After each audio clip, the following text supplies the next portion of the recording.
warahmatullahi wabarakatuh. Alhamdulillahilladzi hadana li hadza wa ma kunna linahtadiya laula an hadana Allah. Asyhadu an la ilaha illallah wahdahu la syarika lah wa asyhadu anna Muhammadan abduhu wa rasuluhu salawatullahi wa salamuhu alaihi wa ala alihi wa ikhwani wa man ihtada bihudahu ila yaumi liqa'ih.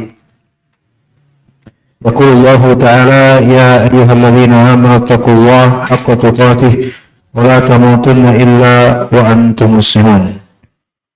وبعد فيا معشر الإخوان dan akhwat rahimani wa rahimakumullah, ini majlis masih dalam bahasan Kitabul Hajj ya. Ada dua bab lagi dalam Kitabul Hajj itu. Pertama bab ini tentang kurban, kemudian setelah ini tentang akikah. Memang di beberapa pembahasan fikih, dua masalah ini dimasukkan dalam kitab Hajj, Kitabul Hajj, karena kaitannya dengan hewannya. Ya, hewan yang disembelih untuk kurban dan akikah, yang itu juga menjadi hewan yang disembelih sebagai hadyu oleh jamaah haji. Makanya di beberapa referensi kitab-kitab fikih, dua bab ini dimasukkan dalam Kitabul Hajj. Itu alasannya. Padahal kalau pada prakteknya, udhiyah, kurban dengan akikah itu nggak ada sama sekali hubungannya dengan jamaah haji ya, dalam manasik haji. Baik, kita masuk pembahasan untuk malam hari ini ya, tentang udhiyah. Dan ini mungkin kajian kita untuk pekan ini, karena akhir pekan nanti malam Ahad besok mungkin kita libur. Ada agenda kita akan safar insyaallah taala besok. Jadi ini mungkin kajian terakhir untuk pekan ini. Kita masuk ke materi. Qala mu'allif rahimahullah al-bab as-sadisu fil udhiyati wa fihi masail. Bab yang ke-6, permasalahan udhiyah, tentang kurban, dan ada beberapa permasalahan di dalamnya. Kata beliau, al-masalatul ula, permasalahan yang pertama, fi ta'rifil udhiyah wa hukmiha wa adillati masyru'iyyatiha wa syurutiha. Permasalahan pertama tentang definisi udhiyah, hukum, dalil-dalil akan disyariatkannya dan syarat-syaratnya. Adapun definisinya, kata beliau, secara bahasa udhiyah itu ya adalah hiya zabul udhiyah waqtu duha, penyembelihan hewan kurban di waktu duha. Ini secara bahasa. Asal muasal dikatakan udhiyah karena dia sebenarnya terkait dengan waktu duha. Duha itu dalam bahasa Arab adalah kata yang mencerminkan waktu setelah matahari terbit, ketika terik-teriknya matahari. Salatnya disebut dengan salat apa? Salat duha.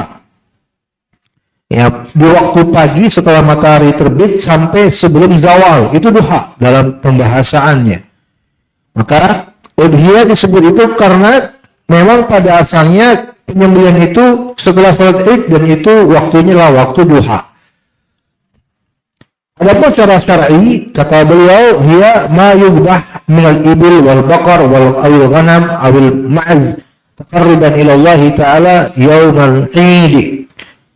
Secara syar'i, udhiyah adalah, atau kurban adalah hewan yang disembelih berupa onta, sapi, domba atau kambing dalam rangka beribadah kepada Allah Subhanahu wa taala di hari Id.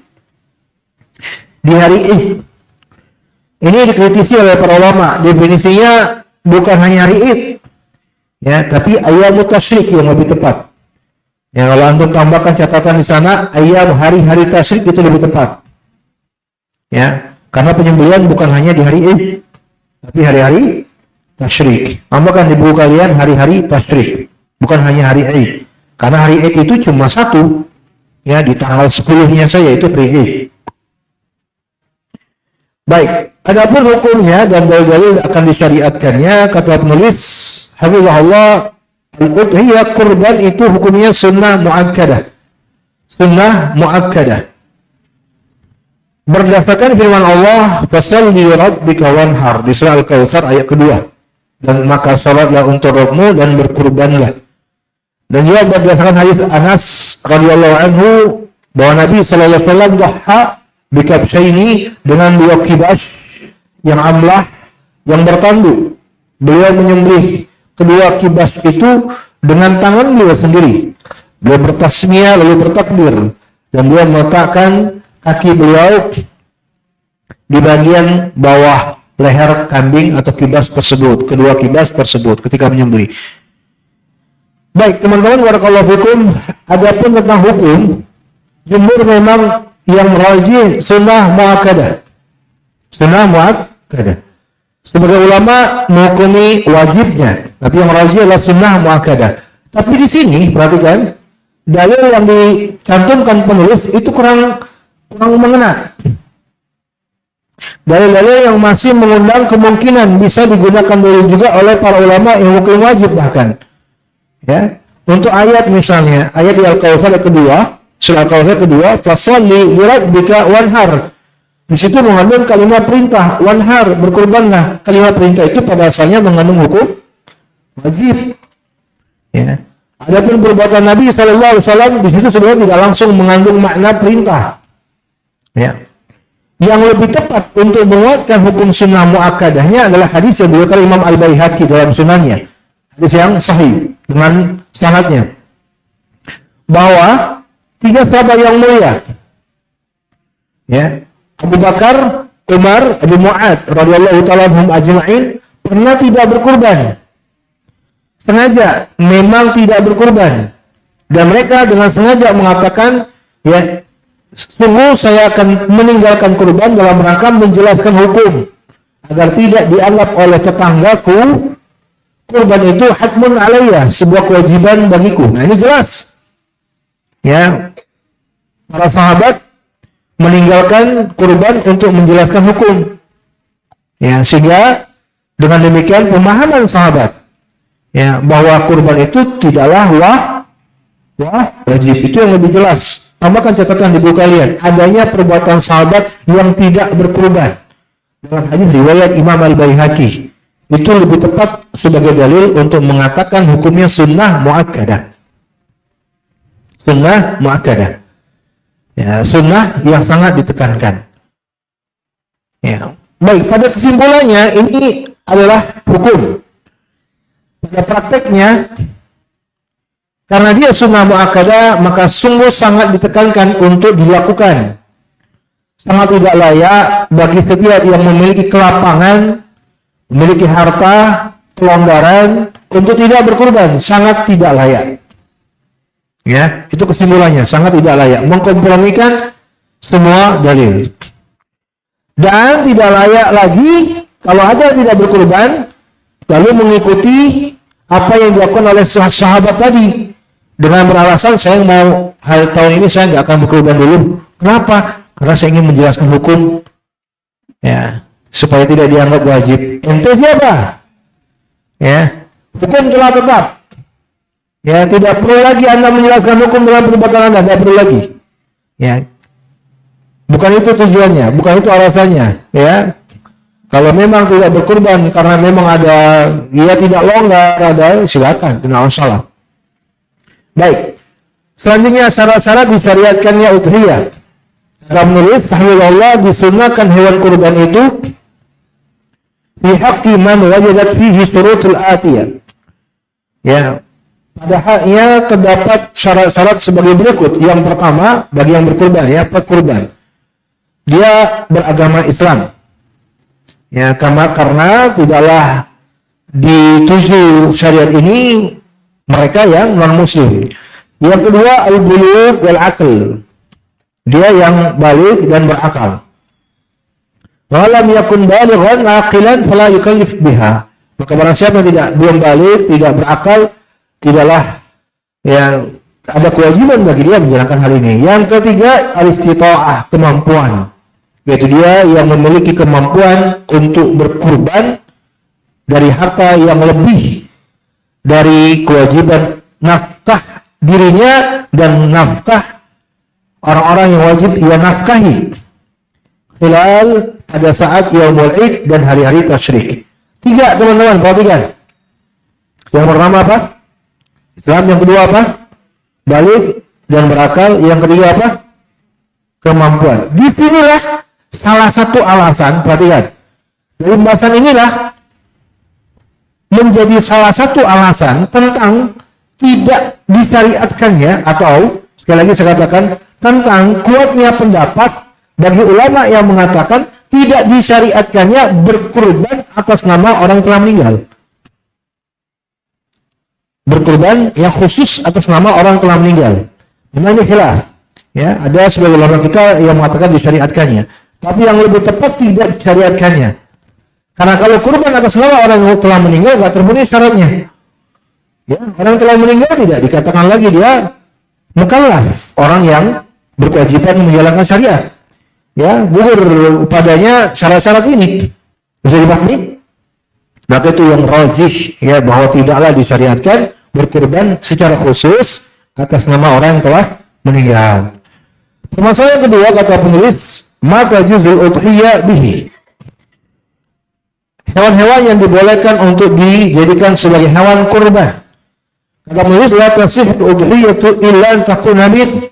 Tidaklah sah kurban kecuali dari 1 onta dengan berbagai jenisnya, 2 sapi dengan berbagai jenisnya, 3 ghanam, domba, dan termasuk padanya kambing.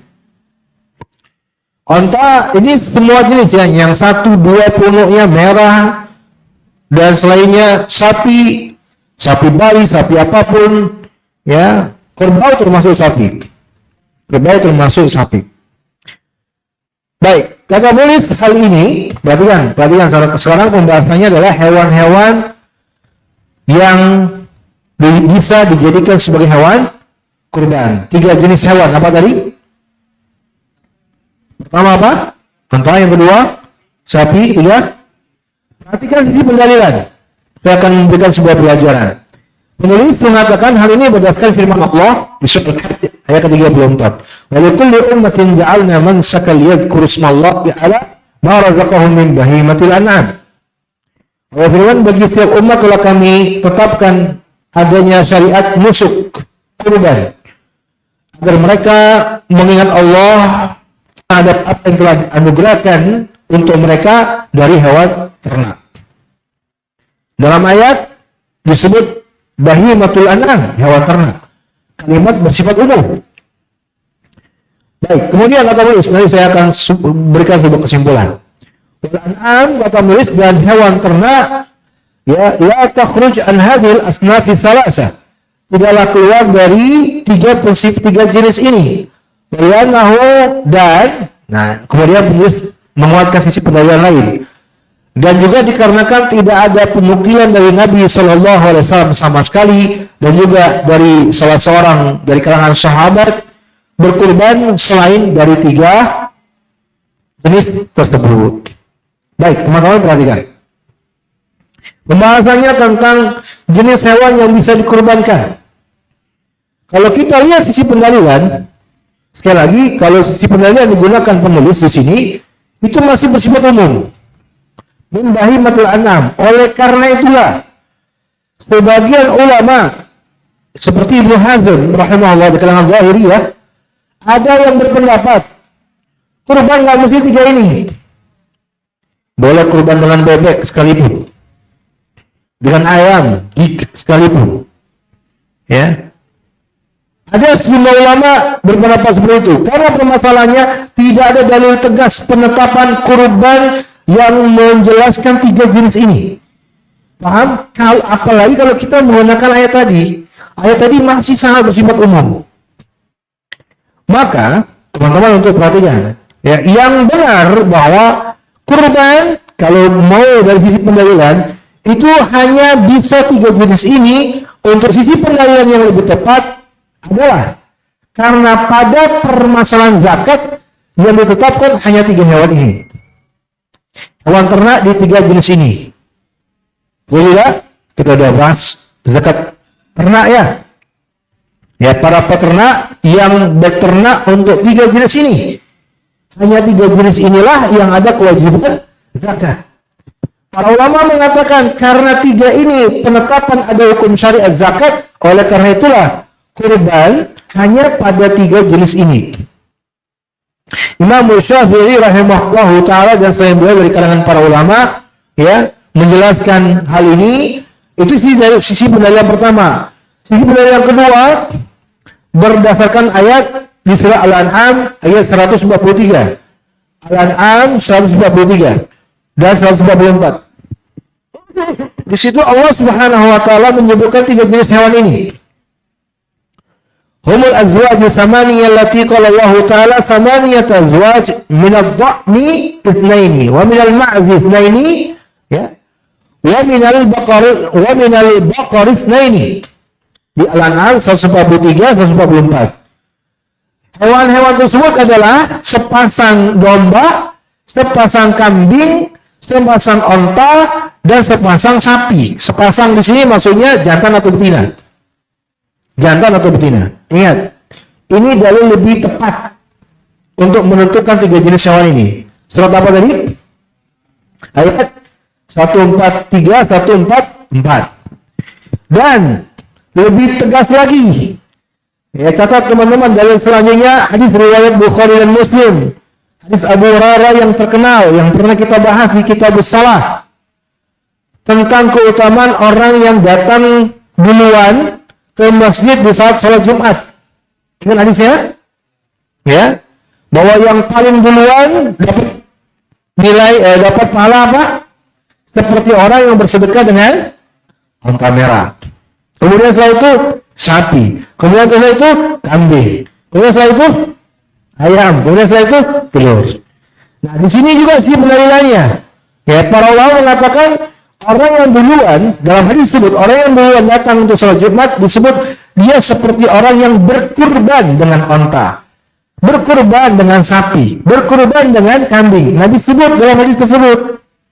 Ya, maka ini juga sisi pendalilan yang lebih tepat untuk mengatakan bahwa 3 jenis hewan itulah yang hanya bisa dikurbankan. Fala yasihul adhahi, kata para ulama, maka tidak sah untuk dikurbankan minal hayawan, dari hewan-hewan selainnya ya, seperti tuyul, burung-burung, kedik, seperti ayam jantan. Nah, jangan dikira ya ada ulama loh yang berpendapat seperti itu ya. Kenapa? Karena tadi ya sisi jawaban mereka. Baik, kita lanjutkan kata penulis waktu juz'i dan sah kambing sebagai hewan kurban dari satu orang dan juga atas nama keluarganya. Ini juga perlu saya luruskan persepsi. Ini para pekurban dan para pedagang hewan kurban harus tahu ilmu ini. Ini banyak nih para pedagang hewan kurban ini.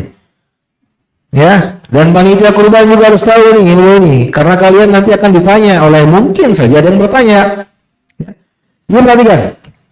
Ada persepsi masyarakat kita, persepsi ini secara umum benar, menganggap bahwa kurban itu 1 ekor cukup untuk 1 keluarga, betul?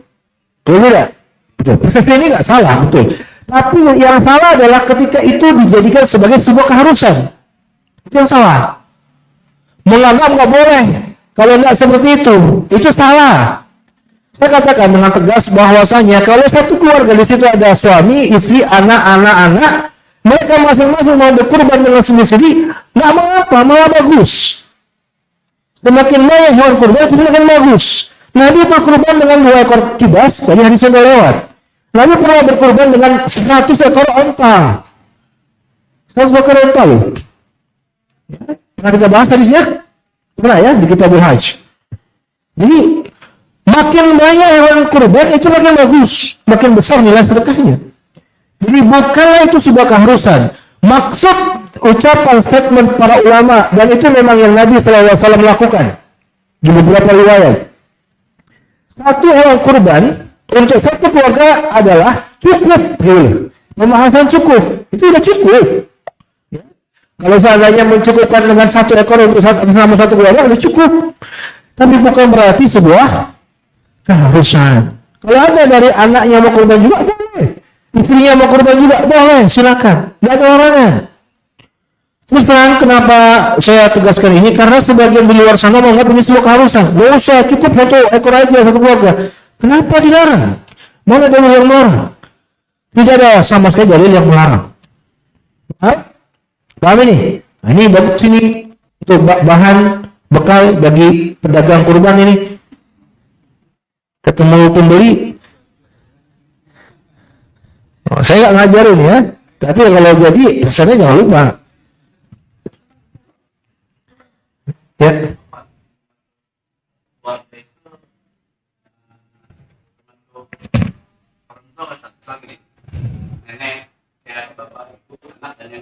Enggak. Yang dianggap satu keluarga itu adalah allazi man ya'uluhu. Orang-orang yang menjadi pihak yang wajib ia nafkahi oleh kepala rumah tangga. Itu berarti keluarga dia. Itu yang masuk keluarga dia dalam masalah ini. Ya. Jadi kalau bapaknya, ibunya, apalagi beda rumah, bukan juga pihak yang dia wajib nafkahi, itu nggak masuk dalam masalah ini. Baik.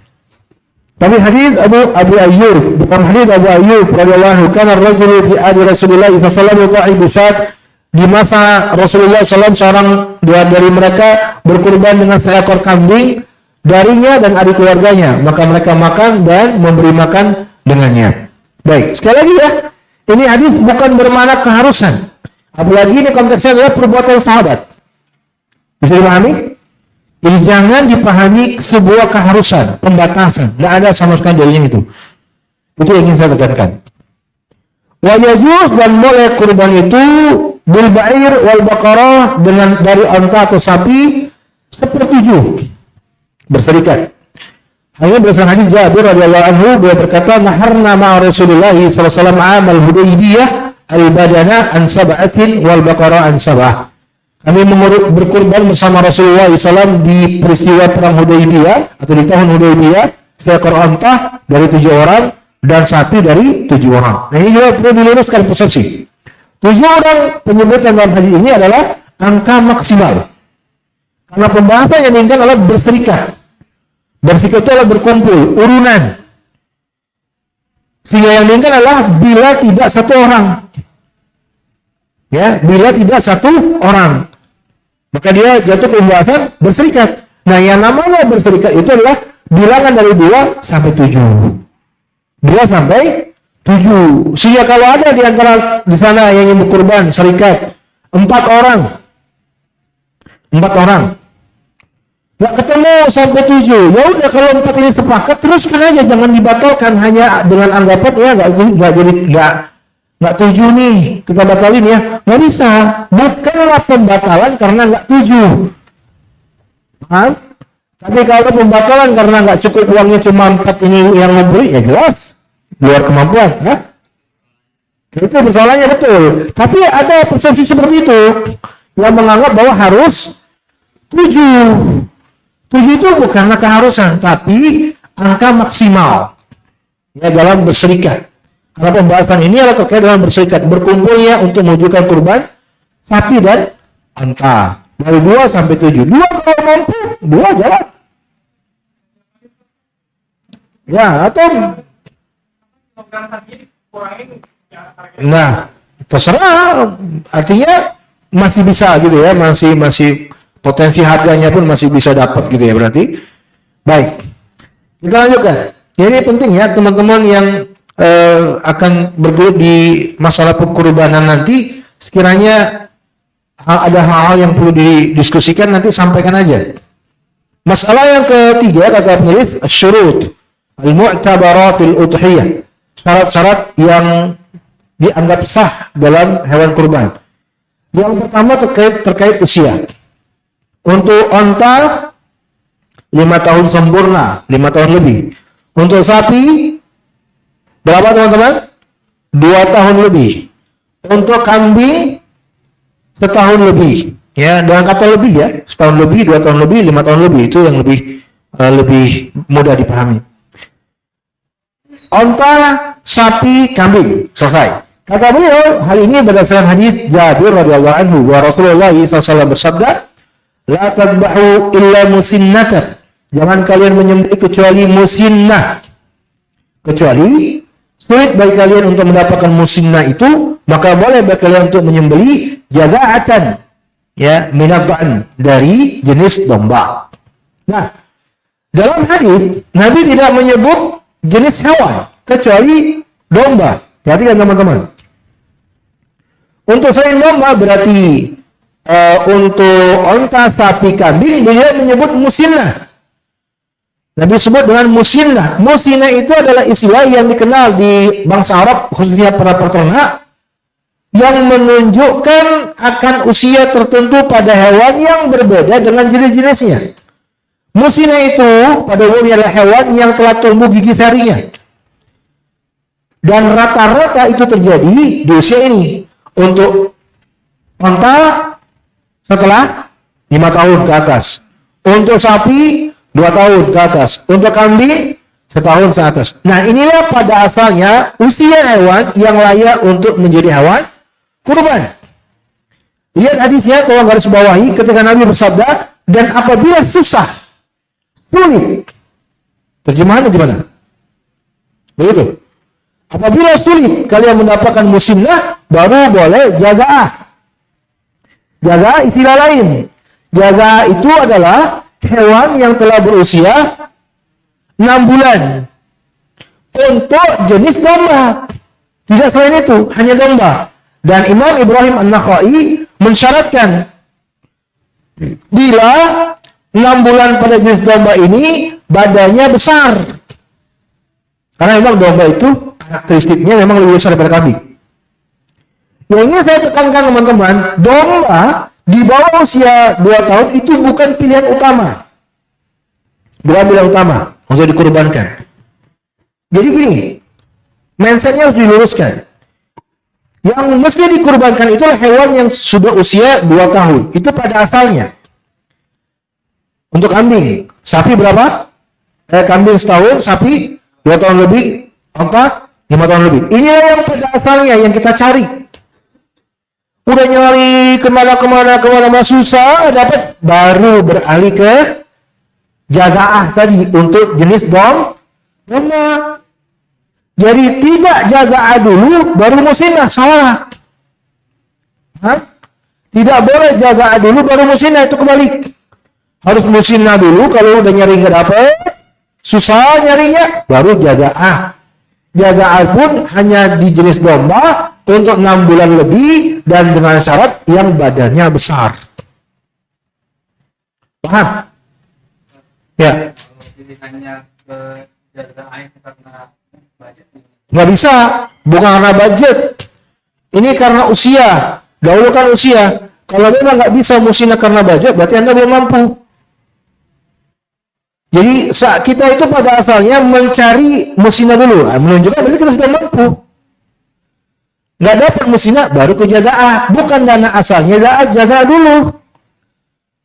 Ya, budget finansialnya, budgetnya untuk musinnah dulu, bukan budgetnya untuk jaza'ah. Ya. Teman dia sama usaha dia mau beli kambing, tapi harga kambingnya itu kan rata-rata yang sesuai dengan umur ini 3,5 ke atas, sementara budget itu di bawah itu, jadi yang banyak kita katakan. Sementara yang ada dengan budget segitu itu adalah domba-domba yang masuknya di bawah setahun. Nah, sementara kalau naik ke yang kambing di bawah di atas setahun itu masih rata-rata 3,5 juta ke atas. Nah, yang di bawah itu rata-rata justru umurnya masih belum cukup, makanya dari pihak kami yang dijual. Oh, kayak gitu kondisi gimana? Ya betul, jangan, nggak boleh. Sekali lagi saya tekankan, hadis ini telah jelas ya. Carilah dulu musinnah. Kalau sulit mendapatkan musinnah, baru jaza'ah. Cari musinnah dulu, kurbankan dulu musinnah. Bukan, upayakan dulu beli musinnah. Kalau nggak mampu duitnya, baru jaza'ah. Bukan masalah finansial di sini. Paham? Kambingnya, musinnah dulu, itu yang layak dikurbankan. Ini masalah syarat sah tidaknya kurban. bukan terkait kemampuan seseorang. Jadi sekali lagi saya tegaskan, dana itu disiapkan dengan anggaran musinnah. Kalau anggarannya tidak dapat untuk musinnah, berarti kita masuknya nggak mampu. Bukan beralih ke jazaah. Lagi musinnah masih banyak. Paham? Bukan beralih ke jazaah. Jazaah itu adalah ketika kita punya uang nih sudah untuk musinnah. Cari sana, cari sini nggak dapat, baru jazaah. Dalam keadaan budget kita memang asalnya untuk musinnah. Kalau kita dananya nggak cukup musinnah, berarti kita termasuk yang nggak mampu. Sudah mundur, tahun depan aja. Gitu. Nggak bisa. Musinnah masih banyak. Nah, nggak bisa. Berarti Anda nggak mampu. Nggak mampu. Bukan masalah di situ. Pembahasannya bukan itu loh ya. Bukan terkait kemampuan tidak kemampuan di sini. Kenapa?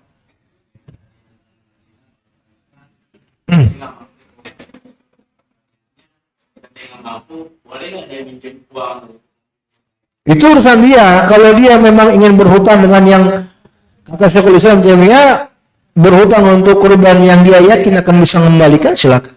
Itu urusan dia, ya. Ya, jadi dia minjam itu dalam keadaan dia yakin bisa mengembalikan. Maka boleh. Orang yang kayak gini berhutang untuk ibadah boleh, silakan. Tapi kalau dia berhutang nggak yakin bisa mengembalikan, dia termasuk yang nggak mampu, nggak usah memaksakan diri. Gitu. Kayak antum misalnya ya, saya yakin itu mah bos. Paham? Ya, apa? Abu Rayyan?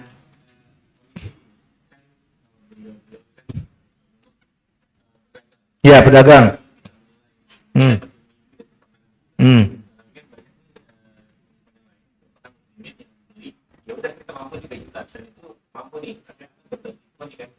Ternyata di bawah 3 kemudian di bawah tahun kemudian nah hukumnya gimana kan yang sudah berkembang mungkin ini standar itu tahun ini gitu ya nah gimana yang sudah berkembang terakhir misalnya tidak menginfokan pedagang ini bilang ini udah pribadi. Baik, syarat konsekuensi syarat itu tidak sah, nggak apa nggak tahu. Lihat Nabi SAW bersabda, siapa yang menyembelih sebelum Id, punya Id, maka dia ulangi. Tanpa ada rincian, dia lupa, nggak sengaja segala macam, ulang. Sah, dia nggak sah. Ini syarat. Konsekuensi syarat itu yang menentukan keabsahan sebuah amalan, tanpa alasan. Makanya pedagang harus tahu ilmu ini. Nggak boleh sembarangan. 2 tahun itu untuk kambing ya. Setahun, Afwan. Untuk kambing ya. Jadi nggak boleh sembarangan, nggak boleh sembarangan dalam masalah ini. Kalau nggak mampu jangan memaksakan diri, selesai. Ya.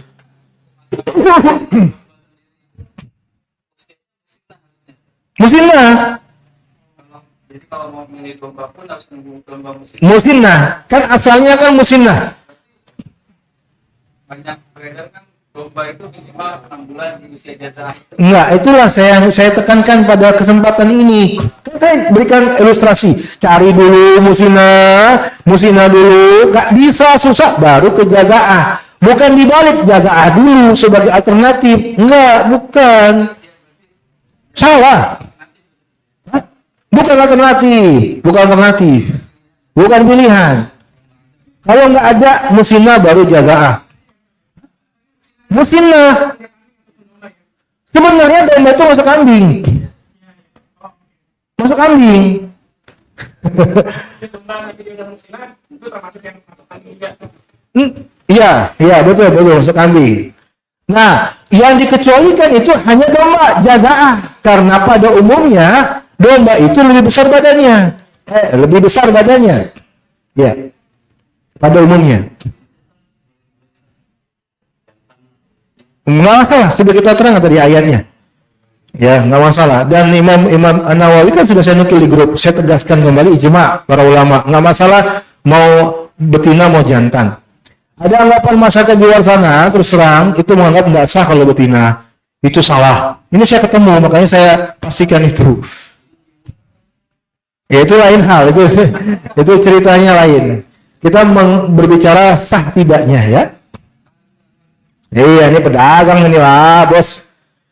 Baik, kita lanjutkan. Yang ke berapa? Adhan, ya. Lihat kata penulis, domba disyaratkan jaga wawal yang telah sempurna setahun dan dikatakan 6 bulan. Lihat itu Uqbah bin Amir radhiyallahu anhu qala qultu ya Rasulullah, ya. Aku lihat nih hadisnya. Lihat hadisnya. Perhatikan teman-teman, Rasulullah SAW ya ditemui para sahabat. Aku asobani jaga, ya. Aku mendapatkan jaga. Di situ terjemah apa? Di buku kalian? Hah? Ghanimah, baik. Jaga dia artikan ghanimah. Qala dhahi bihi. Masih dia diterjemahkan umum. Baik. Maka kata Nabi SAW berkorbanlah dengannya. Dan juga berdasarkan Uqbah bin Amir aidan. Berdasarkan hadis Uqbah bin Amir radhiyallahu ta'ala, dhahina ma'a Rasulullah SAW, kami berkorban bersama Rasulullah SAW bijal'in minad'an, dengan jaga dari da'an. Ini semua hadis umum. Hadis umum dikembalikan ke pembatasan Nabi tadi di awal. Ada pembatasan dari Nabi SAW, illa an ta'assara alaikum, kecuali susah bagi kalian, baru boleh jaga dari da'an. Paham? Teman-teman, pembatasan Nabi inilah yang mengecualikan dari hadis-hadis umum tadi. Ya. Baik. Ini tentang usia. Masih ada yang tanya? Masih ada yang tanya? Para pedagang? Semakin banyak pertanyaan, semakin besar persennya? Nggak apa-apa, nggak apa, santai aja. Titik beratkan kan karena ada juga dagangnya dengan peternaknya memang kebetulan berbentukan dari kalangan kita. Dia pun juga menjelaskan bahwa dia di bawah, ada yang harganya di bawah itu tapi dia belum genap, baru 11 bulan. Dia pun nggak berani karena, tapi kecuali kalau misalnya itu mau ngambil yang boleh mengambil dalil masuk 6 bulan. Ah, pedagang betul ini. Iya. Jadi timbul pertanyaan dan ternyata alhamdulillah jelaskan di sini yang dimaksud bulan ini adalah bulan yang tadi. Iya, kecuali keadaannya susah, musina. Iya. Jadi nggak bisa hadis-hadis yang bawah tadi antum baca itu bersifat umum. Kalau kita nafikan hadis yang di atas, hadis yang di atas itu bersifat pembatasan, pengecualian keadaan. Kalau kita tutup mata dengan hadis yang tadi, oh itulah akibatnya kebanyakan masyarakat, pokoknya 6 bulan boleh, 12 tahun boleh. Padahal hadis yang di atas itu pembatasan. Ada keterangan dari Nabi SAW yang menjelaskan di riwayat yang lain, itu keadaannya ketika memang nggak bisa dapat musinah.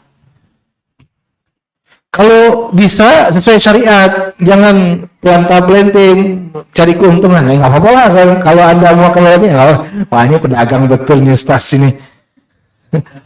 Beda pendapat karena ada keuntungan apa? Bang Fajat. Waktu? Oh, nanti belum. Oh gitu. Ya, betul. Dia jatuh. Boleh. Kalau hukum boleh. Iya terus strategi. Cuman ada konsekuensi. Keutamaan jelas dari musara'ah bil khairat, bersegera dalam kebaikan. Ya nggak dapat keutamaan itu. Pahala kurban masih dapat karena hari tasyrik dari tanggal 10 sampai 13 itu hari penyembelihan, boleh. Konsekuensi yang kedua, Anda nggak bisa milih. Resikonya itu yang bagus-bagus udah keluar semua biasanya. Hah? Iya betul. Jadi konsekuensinya itu kan, ya kan? Anda siapa ya dapat yang udah begitu, ya kan? Telinganya cacat, ya begitu. Ya, ini pedagang, tahu tidak? Ya kecuali kalau dapat bagus, alhamdulillah. Pasti itu udah hukum ekonomi. Ini masih loh, tangan apa-apaan nanti nggak boleh loh, nggak boleh itu wasilah. Ya makanya saya bilang nggak boleh. Ini saya tegasin, nggak boleh. Nggak boleh.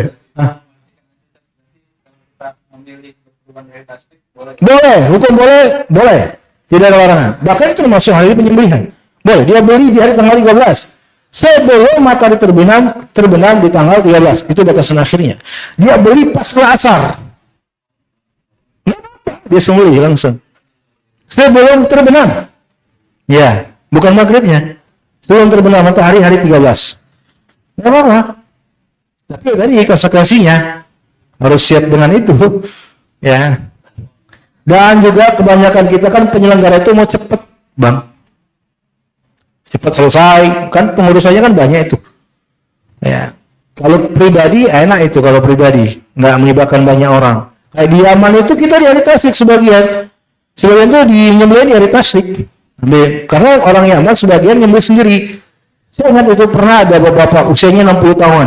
Dia beli sendiri, dia nyembelih sendiri, dia ngulit sendiri, dia masak sendiri, dia makan habis sendirian. 60 lebih. Dari Tasyrik itu bukan dari Eidnya. Orang Yaman biasa. Baik, cukup ya.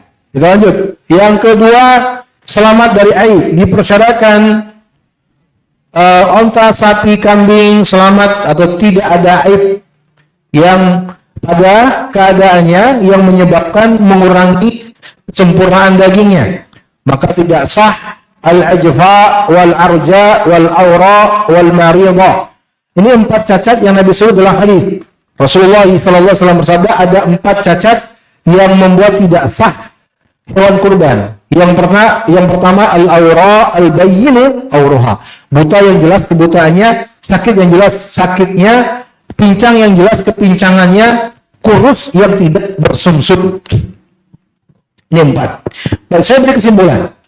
Di bawah sudah disebut oleh penulis, dikiaskan dengan 4 cacat ini dengan yang semakna dengannya, yang semisal dengannya,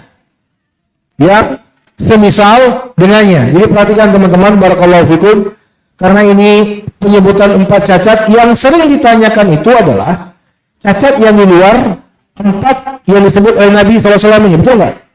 Itu yang sering ditanyakan. Baik, jadi kata penulis, ya, cacat yang semakna dengannya itu bisa dikiaskan ya dengan 4 yang Nabi sebut tadi. Misal, hewan yang 2 gigi depannya ompong, hewan yang sebagian besar telinganya tanduknya lenyap, dan cacat yang semisalnya. Baik, ini masih kalimat umum penulis. Yang benar begini kesimpulannya. Bisa antum baca risalah saya. Itu terkait Syekh Ibnu Utsaimin rahimahullah. Bahwa 4 cacat ini yang Nabi sebut, kita ulangi, yang pertama apa? Enggak, yang pertama buta, yang jelas kebutaannya. Yang 2 sakit, yang jelas sakitnya. 3 pincang, yang sakit pincang, yang jelas pincangnya. Yang 4 kurus yang tak bersumsum. Perhatikan, Nabi sendiri menyebut ada kalimat penjelas. Bukan buta sekedar buta, bukan sakit sekedar sakit, bukan pincang sekedar pincang, bukan kurus sekedar pincang, tapi ada kalimat penyempurna yang jelas, menunjukkan bahwa bila 4 ini terjadi pada seekor kurban, tapi nggak jelas, masih sah. Paham? Itu fungsi kalimat penyempurna yang Nabi sebut. Nabi tekankan kalimat penyempurna itu. Tidak sembarangan dengan 4 ini yang membuat tidak sah. Maka kata para ulama, bila ada cacat yang semisal 4 ini atau lebih parah, maka itu juga membuat tidak sah. Semisal atau lebih parah.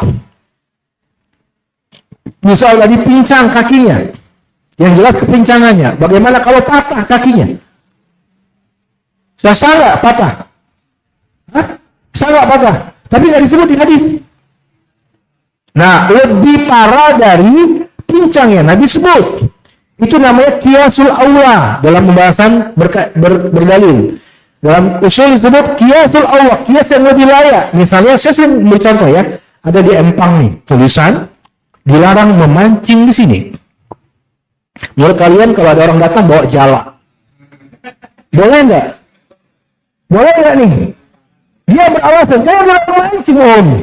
Saya enggak. Nggak ada orang yang mengatakan boleh. pasti ya nggak? Mancing aja nggak boleh, om apa yakin Jawa kan gitu, pasti nalarnya ke sana. Betul nggak?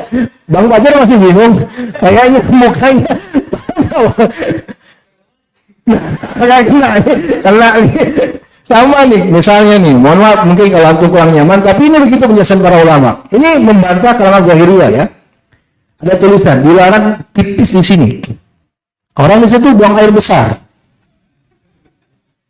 Boleh nggak Bang Fajar? Dia beralasan, kan ditulis dilarang tipis, ya tipis. Kan jelas nggak boleh. Sama dengan ayat yang Allah dalam ayat di surat Al-Isra, jangan berkata kepada orang tua. Kalau dia mengatakan bangsat, anjing, boleh nggak? Kan ada lebih nggak boleh lagi. Itu namanya kias aula bang dalam bahasan kaidah. Kiasul aula lebih layak lagi nggak boleh. Maka begitu kaidahnya dalam di sini. Yang lebih parah darinya jelas-jelas nggak boleh. Kemudian kaidah selanjutnya, 4 cacat ini telah Nabi sebut dengan rincian. Maka faedahnya adalah yang tidak Nabi sebut dan dia tidak separah itu berarti sah. Tapi makruh. Yang tidak disebut oleh Nabi tidak termasuk 4 ini, tapi lebih ringan itu sah dan makruh. Karena yang afdal lah selamat dari aib itu yang paling bagus. Misal apa? Kambing yang lubang telinganya, kambing yang dicap oleh peternak dengan besi panas, kambing yang putus ekornya, itu semua aib. Para pedagang wajib menerangkan itu aib karena tidak sempurna itu, mengurangi kesempurnaan sudah wajib. Giginya ompong 1, ya, matanya rabun, kalau jalan nabrak, kan bisa, ya, itu rabun, nggak buta itu. Saya tidak. Jawab dengan tegas, saya tidak. Sah. Hewan, Aba Nuhel, tanduknya patah. Sah nggak? Nggak sah. Sah nggak, teman-teman? Sah. Karena tidak masuk dalam 4 ini dan dia lebih ringan. Tanduk yang patah tidak mengandung konsekuensi dalam hewan sama sekali. Ya kan? Itu berarti ringan. Cacat, kalau bicara cacat. Selagi binatang itu ada yang membuatnya nggak sempurna, aib. Pembahasannya adalah aib-aib yang tidak disebutkan dari 4 tadi, pembahasan saya. Berarti aib itu semua, ya itu semua aib. Perhatikan ini. Aduh, mana nih? Baik, nah waktu menyembelih. Pembahasan selanjutnya tentang waktu menyembelih ya. Baik, kata penulis, hafizahullah ta'ala, waktunya dimulai setelah salat Id sampai terbenamnya matahari hari terakhir dari hari-hari tasyrik. Dan lihat itu hadis-hadisnya, Nabi SAW mengisyaratkan tidak sahnya, ya. Lihat di hadis yang kedua, Nabi SAW bersabda, ketika ada yang menyembelih, yes, waman dzabaha qabla dzalik, sebelum salat. Siapa yang menyembelih sebelum salat, fa inna ma huwa lahmun qaddamahu li ahli laisa minan nusuk fi syai'. Maka hewan itu seperti hewan sembelihan biasa, tidak teranggap sebagai kurban sedikit pun. Karena ini terkait dengan keabsahan Abar Rayyad, ya. Jadi kalau memang itu syarat sahnya mau nggak mau menjadi tidak sah dia. Ini konsekuensinya kalau tidak sesuai dengan syarat, ya nggak sah. Mendekatan, apapun alasannya, ketidaktahuan segala macam, nggak sah. Itu syarat. Sama seperti sholat. Syarat sahnya sholat apa? Bersih, berwudu. Ada orang yang misalnya dia salah sholat, dia katakan, saya lupa tadi, nggak berwudu. Berwudu, ulangi sholatnya. Kelupaan tidak menjadi alasan untuk digugurkan syarat itu. Baik, pembahasan selanjutnya, saya ringkas saja ya, kelima. Tentang yang dilakukan terhadap daging kurban, ya, dan apa yang dilakukan oleh orang yang hendak berkurban bila masuk 10 Zulhijjah. Baik, kata penulis, apa yang dilakukan terhadap hewan kurban? Kurban disunahkan memakan dagingnya, menghadiahkannya, dan kepada kerabat, tetangga, dan teman-teman, dan menyedekahkannya kepada orang fakir. Saya simpulkan, pemanfaatan daging kurban oleh pekurban. Perhatikan ini panitia, Abang Novel. Kurban itu disyariatkan baginya hanya 4 bentuk pemanfaatan bagi pekurban. 1, makan darinya. 2, dia hadiahkan berarti memberi kepada orang yang nggak miskin sekalipun, orang kaya sekalipun. Yang kedua, dia sedekahkan. Sedekah berarti untuk miskin. Yang kelima, yang keempat, dia simpan. Ini 4 pemanfaatan bagi pekurban. Nggak boleh di luar 4 ini sama sekali bagi pekurban. Diambil kepalanya untuk hiasan dinding, nggak boleh. Diambil kulitnya untuk dia jual, nggak boleh. Diambil bagian dari untuk upah, nggak boleh. Hanya 4 ini. Apa yang pertama tadi? Makan. Yang kedua, menyediakan. 3, sedekah. Yang keempat, simpan. Paling bagusnya Syekh Utsaimin rahimahullah dia kumpulkan sepertiga untuk dia konsumsi, sepertiga 1 bagian untuk dia konsumsi, 1 bagian untuk dia bagi sebagai sedekah dan hadiah, dan 1 bagian dia simpan. Sepertiga dibagi 3. Paham ini? Jadi 4 inilah bentuk pemanfaatan bagi pekurban. Ingat, pekurban.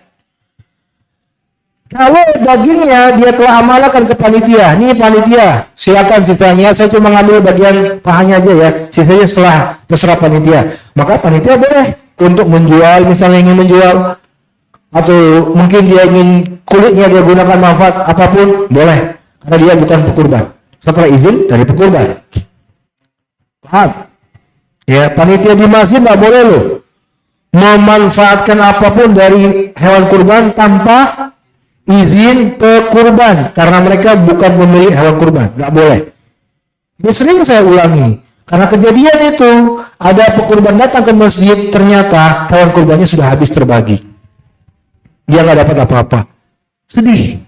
Itu terjadi. Ya, panitia yang seperti ini telah memakan harta manusia dengan cara yang batil, haram. Nabi sallallahu alaihi wasallam, "Ma limri'in muslim illa bi tibi nafsihi." Nah, halal harta benda milik seorang muslim kecuali dengan kerelaan jiwanya. Itu haram. Jadi alhamdulillah kalau KTB saya lihat ini tetap, karena saya pantau terus. Ditanya kepada pekurban mau apa, bagaimana sisanya dan semacam itu didata. Betul ya, Abang Novel? Alhamdulillah itu tetap kita laksanakan sampai saat ini. Nah, yang lain, teman-teman yang lain kalau terlibat dalam kepanitiaan di tempat lain, pastikan hewan kurbannya dengan telah ada izin dari pekurban untuk pemanfaatannya, pembagiannya. Karena pekurban bisa saja dari 4 tadi dia mau ngambil semuanya di 1 bagian, tidak ada larangan. Ya, karena pembagian pemanfaatan tadi hanya anjuran yang terbaiknya. Sebaiknya begitu. Tapi ada yang pekurban nih, saya nggak mau apa-apa, sudah silakan bagi, silakan aja. Ada juga mungkin dia mau simpan, sebagian dia makan, sebagian dia mau bagi. Mau apa? Itu hadiah. Paham? Karena syariat kurban itu penyembelihannya. Selesai, pemanfaatannya itu terserah dia. Paham sampai sini? Jadi untuk panitia mohon diperhatikan hal ini. Bagian panitia menjual bagian hewan kurban setelah izin dari pekurban. Ya. Misalnya kan kulit kan nggak dimanfaatin sama pekurban tuh. Udah izin segala macam, panitia kumpulin semua, misalnya ada 30 lembar, sama panitia setelah izin dari pekurban dijual. Iya. Kas masjid misalnya. Boleh. Itu sebenarnya panitia, mereka bagi-bagi sama-sama panitia boleh, masuk kas masjid juga boleh, terserah mereka. Yang jelas pertanyaannya adalah, ya itu boleh, karena mereka bukan pekurban. Itu poinnya. Yang dibilang nggak boleh menjual itu Pekurban. Diizinkan ke Panitia, silakan, karena mereka bukan pekurban. Paham? Yang Nabi larang adalah bagi para pekurban untuk menjadikannya bagian dari upah, bagi yang nyembelih, bagi yang mengelola sebagai upah gitu ya, nggak boleh. kalau di tempat tanah itu di pekurban itu istilahnya tuh wajib menyetorkan bagian kurbannya untuk dibagikan. Jadi dia nggak bisa ngambil semua. Nah itu nggak boleh, itu yang saya singgung tadi. Harus kerelaan bagi pekurban, mereka yang berhak sepenuhnya dengan hewan kurbannya. Ini hadisnya, Nabi bersabda, la yahillu malum ri'in muslim illa bihili butibi nafsihi. Tidak halal harta benda milik seorang muslim untuk diolah, untuk diambil kecuali dengan kerelaan dirinya. Tidak boleh. Kita itu cuma diamanahkan untuk mengelola, untuk nyembelih, untuk cincang mungkin. Setelahnya si pekurban mungkin dia mengambil semua, itu hak dia, nggak boleh kita halangi. Kita bukan pekurban di sini. Ya begitu praktiknya. Ya.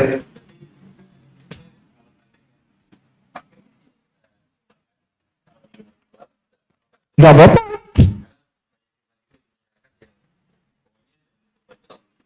Enggak. Yang nggak boleh bagi pekurban. Yang nggak boleh lah bagi pekurban. Bagi yang menerima, dia bukan kurban, mau diapain dagingnya terserah. Dia bukan orang yang berkurban. Apa benar? Untuk kalau menanya.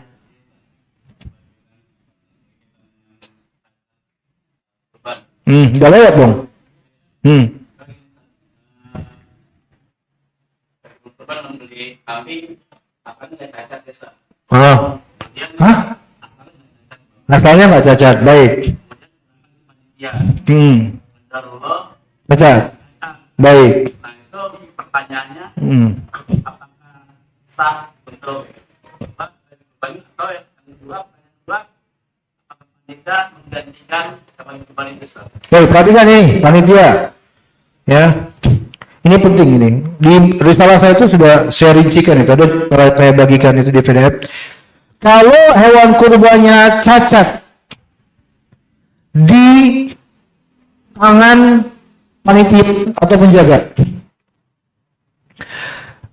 bila penyebab cacatnya atas kelalaian panitia penjaga, maka wajib panitia atau menjaga menggantinya, wajib. Dan mengganti juga ada ketentuan. Menggantinya minimal sama persis kadar nilainya. Jantan-jantan harga-harga segitu, sifatnya begitu. Harus. Nggak boleh kurang. Kalau dia cari kemana-mana nggak dapat, yang ada ternyata di bawah, maka terpaksa lalu sedekah nilainya dia sedekah. Paham? Jadi misalnya si fulan, dia nggak mengawasi, qadarullah kambingnya ketabrak mobil yang membuat dia pincang, maka dia harus mengganti. Dia cari habislah stok. Kambing yang ini tadinya bernilai 3.500.000 nggak dapatlah kambing yang bernilai 3 juta. Ya udah, mau nggak mau, ini sebagai ganti 3.500.000 dia sedekahkan dari uang petugas ini tadi, bukan dari pekurban. Ini dari yang panitia yang menyebabkan cacat tadi. Hati-hati panitia yang diamanahin bila hewan itu telah ditetapkan sebagai hewan kurban. Ya, ini terus terang banyak yang nggak paham. Perhatikan teman-teman, hewan itu apabila telah ditetapkan sebagai statusnya hewan kurban, perhatikan, maka saat itu juga statusnya wakaf. Waqfun lillahi ta'ala. Hewan itu statusnya wakaf untuk Allah Jalla wa'ala, nggak boleh diapa-apain. Nggak boleh dimanfaatkan untuk komoditi ekonomi, cari keuntungan, disewa, kasih, nggak boleh. Dimanfaatkan ambil susunya, nggak boleh. Makanya bila kasus ketemu betina yang apa? Ada janinnya dihukumi sama dengan induknya. Karena status wakafnya. Kalau janinnya dibiarkan hidup, maka akan merubah status wakaf tadi. Sebagian masyarakat berat menerima konsekuensi ini, tapi itulah konsekuensinya. Kalau pas mau makan nggak makan janin itu lain hal. Kalau Anda nggak bisa makan ya kuburkan, tapi dia disembelih. Karena dia statusnya, hukumnya ikut ke hukum induknya.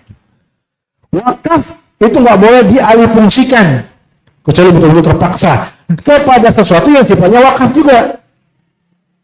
Itu sifatnya wakaf.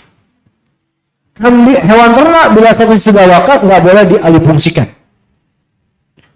Jadi begitu. Kalau meninggal, saya berkorban, lanjut. Ya, karena dia sudah wakaf, diteruskan. Baik.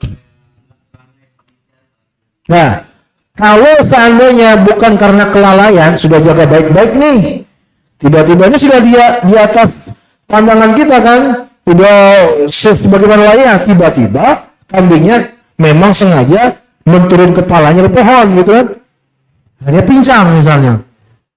Ini udah kelalaian jelas, kambingnya sih nggak beres nih kambingnya ini. Kalau cacatnya membuat tidak sah, khilaf di antara para ulama, ada yang mengatakan sebaiknya diganti karena merusak keabsahan hewan kurban. Bagi pekurban, bukan panitia. Panitia wajib menyampaikan ke pekurban. Ini kambingnya nih, tadi main begini akhirnya pincang. Pincang itu termasuk yang Nabi sebut. Nah, silakan Pak, ingin diganti. Nah, kalau yang seperti ini boleh, tidak disyaratkan dia sama sebelumnya karena cacatnya bukan kesengajaan. Dia ganti dengan yang lain. Pernah kejadian di kambing kita taruh di tangan gitu ya, udah dijaga dengan baik, dan ular sampai mati. Gigit ular, makan ular, dimakan, gigit, ya, mati. Nah, itu kan sebetulnya udah dijaga ya, tapi memang karena kondisinya malam, kita nggak ada penerbangan, betul-betul cuma menggunakan senter. Tapi yang hal yang seperti itu kan gimana sih? Dipastikan lagi. Kalau memang bisa dipastikan kita sudah para panitia betul-betul maksimal menjaga, ya berarti bukan kelalaian. Tapi kalau ya panitia, ya hendaknya panitia jujur aja merasa kayaknya kurang optimal dalam menjaga, ya mau nggak mau bertanggung jawab aja.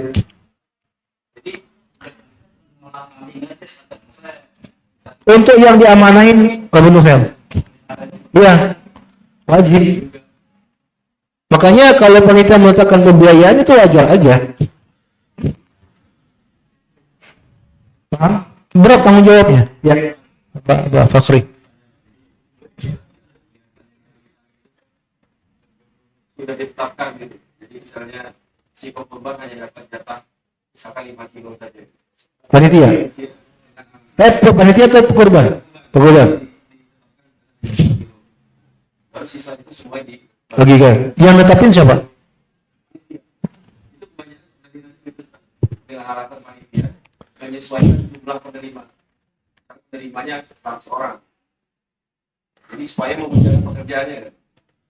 Kalau memang mau begitu, hendaknya bahasanya ada komunikasi. Iya, ada komunikasi. Kita akan ada penyesuaian pembagian begini-begini. Dan tetap diberi opsi pekurban. Dia menolak, itu hak dia. Hah? Iya, jadi memang bagus. Mungkin tujuan panitia untuk memudahkan pembagian. Betul, bagus tujuan itu. Tapi jangan dijadikan alasan untuk membatasi hak pekurban. Tidak boleh. Iya, melangkahi pekurban. Hewan kurban itu milik mereka.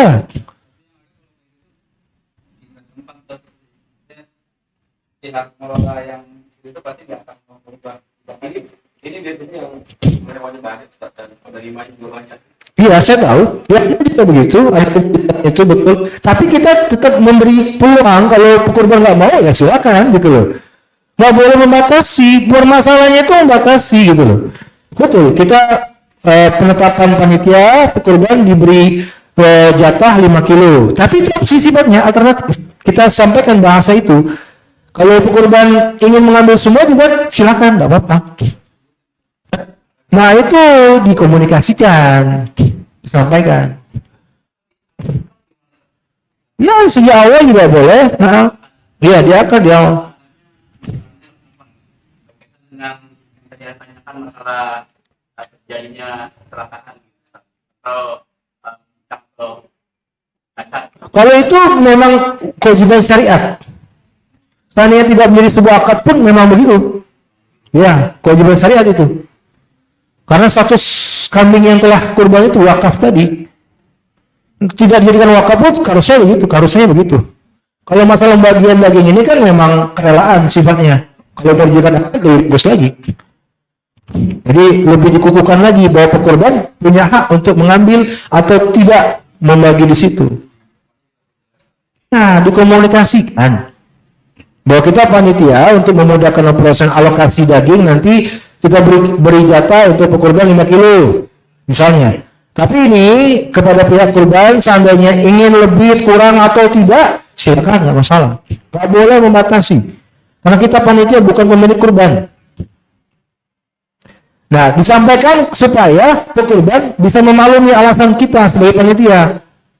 Kalau mereka tidak mau memaklumi, akan terjadi ketidakridhaan. Nggak sah.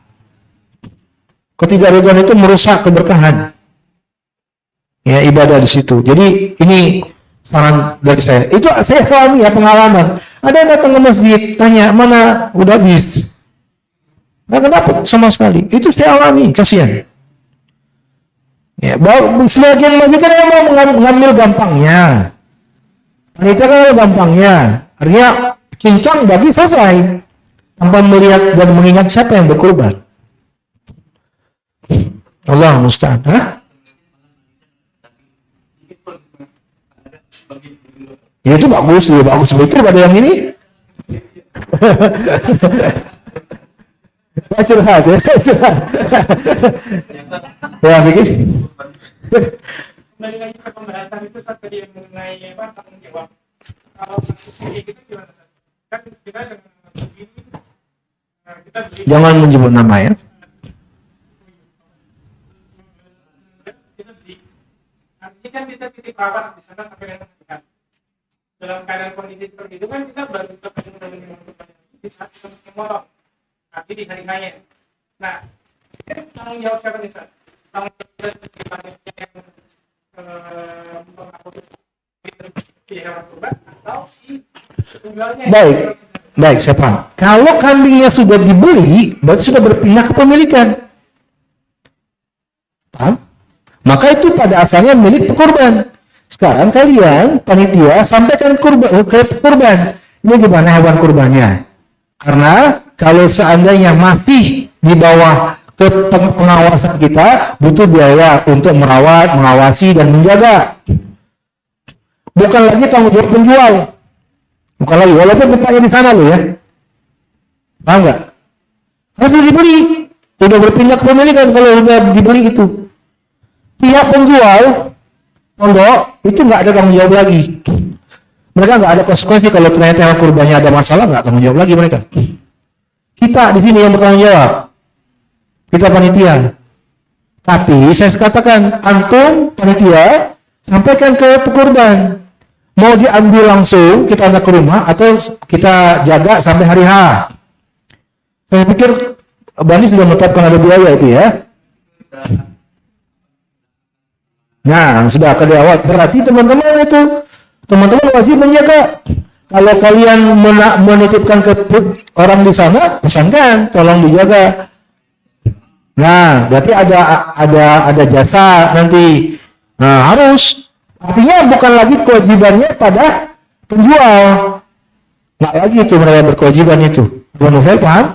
Ya, itu bukan kewajiban mereka lagi. Kalau mereka di sana nggak memperhatikan, nggak ada konsekuensi mereka. Di sini yang bertanggung jawab kita, panitia. Tinggal teknisnya aja. Nanti misalnya menghubungi orang-orang di sana, tolong perhatikan ya ada beberapa kambing kita tuh di kandang ini. Nah itu wajib kita, dan kita wajib mengupah kalau butuh upah. Gitu. Nah ya maksud saya begitu, itu kan teknisnya lain. Baik, kita sempurnakan pembahasan satu masalah lagi, kata penulis, apa yang harus dilakukan bagi orang yang hendak berkurban bila Dzulhijjah tiba. Yang menjadi 3 hal: memotong rambut seluruh tubuh, kemudian memotong kuku, dan yang ketiga mengelupas kulit. Ya, itu kesimpulannya. Bila telah tiba 10 Dzulhijjah. Tapi satu faedah, teman-teman barakallahu fikum, hadisnya perhatikan, Nabi bersabda, ya, idza dakhala al-ashru wa indahu udhiyah yuridu ay yudhi. Bila 10 hari Dzulhijjah telah masuk, sedangkan seorang di antara kalian mempunyai hewan kurban yang hendak disembelihnya, maka janganlah dia memotong rambut dan kukunya sedikit pun. Sebenarnya ada kesimpulan riwayat di lafaz yang lain, nanti bisa lihat di salah saya, Nabi sebutkan sampai dia menyembelih. Jadi batasan larangan ini bukan tanggal 10, tapi sampai hewannya disembelih. Maka pekurban di luar sana wajib memantau hewan kurbannya kapan disembelih.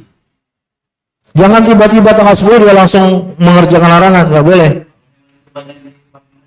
Iya, mau nggak mau terus dia jalan ke larangan. Karena dalam maksud yang lain itu, Anda bisa lihat dari salah saya, Nabi menyebut hatta yudahi, sampai dia menyembelih hewannya. Itu batas akhir larangan berlaku. Jadi untuk yang menjalani larangan ini bukan sampai tanggal 10 ya, tapi sampai hewannya disembelih. Wallahu ta'ala alam bisawab. Cukup risalah ini pembahasan tentang kurban. Ya, boleh silakan Bapak Fakhri. Ya. Karena tren sekarang ada yang hewannya dikirim, dia nggak lihat Enggak. Yang afdal kalau kita tidak, pertama kalau urutan afdal, yang afdal menyembelih dengan tangan kita sendiri bagi pekurban. Kalau nggak bisa, nggak mampu, maka diwakilkan. Nah, di saat bila diwakilkan, yang afdal adalah dia melihat langsung proses penyembelihannya. Itu yang afdal. Kalau nggak bisa, nggak langsung dengan berbedanya dengan video call atau video, tapi live kalau bisa, bukan rekaman di saat menyembelihnya itu. Dan yang menyembelih ya disyariatkan menyebut nama pekurban. Kalau bukan dia yang berkurban, Bismillah ya Allahu Akbar, Allahumma taqabbal min Abi Fakhrin misalnya, sebut namanya. Untuk panitia nanti ingatkan penyembelih, disyariatkan menyebut, dan itu dijaharkan, Bapak Fakhri, diperdengarkan. Kalau kita di Jogja dulu pakai mic, ya supaya banyak orang nih, ya kan? Supaya betul-betul dihafalkan itu, karena itu sunnahnya diperdengarkan. Nabi itu dengan memperdengarkan ucapan itu, Bismillah Allahu Akbar, Allahumma hadza min Muhammad wa ali Muhammad, diperdengarkan, dikeraskan. Itu sunnahnya. Jangan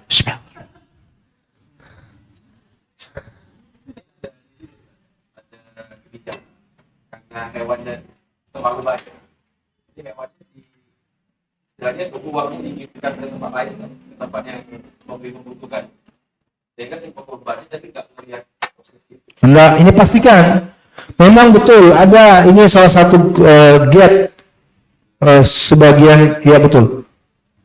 Pastikan aja bahwa betul-betul dana itu dalam bentuk kurban. Harus. Kalau ternyata dijadikan sebagai sedekah, maka nggak dianggap sebagai ibadah kurban. Kurban nggak bisa diganti dengan sedekah walaupun senilai dengannya, nggak bisa. Kurban itu disyaratkan dengan penyembelihan hewan di hari Id sampai hari Tasyrik. Penyembelihan hewan di waktu ini. Maka sebelumnya nggak sah. Setelahnya juga nggak sah. Sebagian, ini saya pernah lihat di Plang, penawaran kurban dengan hewan kurban yang telah dikemas. Itu nggak sah. Kenapa nggak sah? Yang dikemas, kapan dia nyembelih? Pasti belum Id. Ya, iya nggak? Dia sudah siap nih dalam dua kemasan nih, tinggal dibagikan. Taur. Ibnu Bas rahimahullah fatwa ala Jannah Daimah menegaskan nggak sah kurban dalam kemasan, nggak sah. Karena syariat penyembelihannya gugur.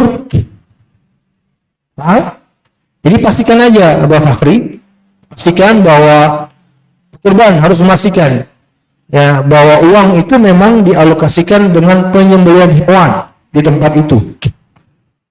Ya, walaupun mereka mungkin nggak melihat langsung, ya nggak apa-apa, bukan sebuah syarat harus juga.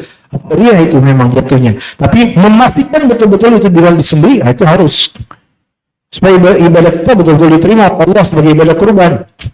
Kalau nggak dianggap sebagai ibadah kurban. Dianggap sedekah biasa. Wallahu ta'ala bisa. Ada lagi yang lain. Ini hari terakhir loh kita ketemu. Untuk kesempatan ini. Jangan lain-lain ini memahaminya.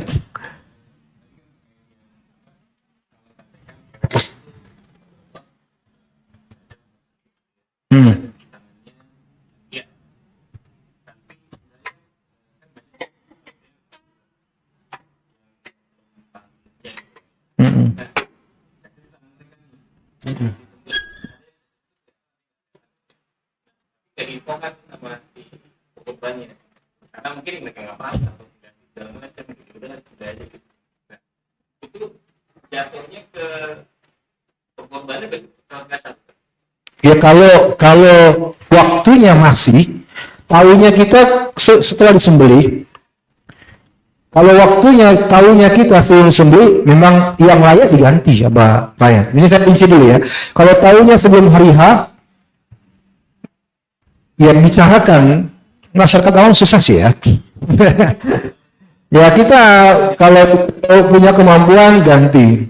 Karena itu menyangkut keabsahan. Syarat sah. Kalau cacatnya terkait dengan yang 4 tadi, ganti.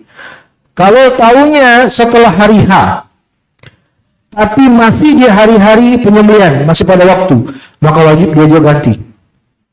Tapi tahunya setelah lewat waktu, maka mudah-mudahan diterima. Tidak ada kewajiban mengqadha atau mengganti. Kalau waktunya sudah habis. Sama kayak salat tadi. Orang yang ternyata, ini kejadian ya, sahabat Yasir, Ammar bin Yasir, beliau mandi junubnya tidak dengan mandi, tapi dengan berguling-guling di gurun pasir. Diadukan ke Nabi SAW, waktunya sudah lama, sudah habis waktunya, maka Nabi menganggap tidak mengapa. Untuk lain kali begini kata Nabi, cukup dengan tayamum. Kalau waktunya masih, misalnya Nabi akan suruh ulang. Sebagaimana Nabi menyuruh sebagian orang yang salatnya nggak sah ketika masih di waktu. Tapi kalau tahunya sudah lewat waktunya, maka sudah beristighfar kepada Allah, mudah-mudahan diterima. Intinya sih tetap arahnya diganti. Karena itu menyangkut keabsahan, sah tidaknya kurban. Tapi masalahnya tadi panitia orang awam, ya kan? Kalau bisa panitia yang ngerti aja kalau begitu, ya. Abu Nufang, saya nggak ikut loh. Saya cuma menyebut aja dia panitia gitu maksudnya. Ada lagi? Bang Fajar, biasanya beliau suka tanya ini. Cukup, Masya Allah. Kalau nggak ada pertanyaan lagi, kita akhiri. Semoga ibadah kurban kita tahun ini teman-teman dan seluruh kaum muslimin di luar sana menjadi sebuah ibadah yang sangat agung nilainya dan diterima oleh Allah Subhanahu wa taala. Dan menjadi upaya untuk meningkatkan ketakwaan dan kemuliaan mereka di sisi Allah Subhanahu wa taala. Dengan demikian selesai pembahasan tentang kurban. Mohon maaf atas segala kesalahan kurangan dan hanya kepada Allah kita mohon ampunan. Billahi taufiq wal hidayah wa akhiru da'wana alhamdulillah. Subhanakallahumma wa bihamdika asyhadu an la ilaha illa anta astaghfiruka wa atubu ilaik. Assalamualaikum warahmatullahi wabarakatuh.